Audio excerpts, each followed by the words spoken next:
Champions ট্রফিতে নামার আগে ওয়ার্ম আপ ম্যাচে পাকিস্তান শাহিনসের কাছে 7 উইকেটের বড় ব্যবধানে হেরেছে বাংলাদেশ।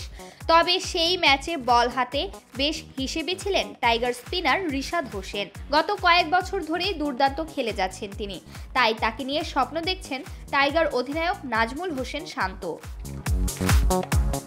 প্রস্তুতি ম্যাচে হারের পর আন্তর্জাতিক ক্রিকেট কাউন্সিলের সঙ্গে কথা বলেন টাইগার অধিনায়ক শান্ত, সৌম্য সরকার ও তানজিম সাকিব। রিশাদকে নিয়ে আশাবাদী শান্ত বলেন, আমি সত্যিই খুব করে চাই রিশাদ ফর্মে ফিরে আসুক।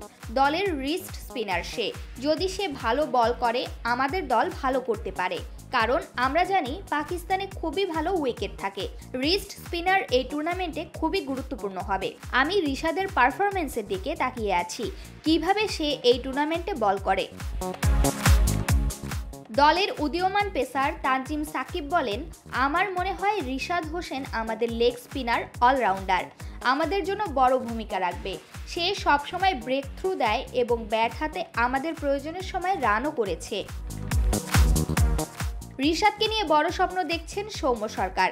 তিনি বলেন, রিস্ট স্পিনার সবসময় গেম চেঞ্জার, তাই আমরা রিশাদের দিকে তাকিয়ে আছি।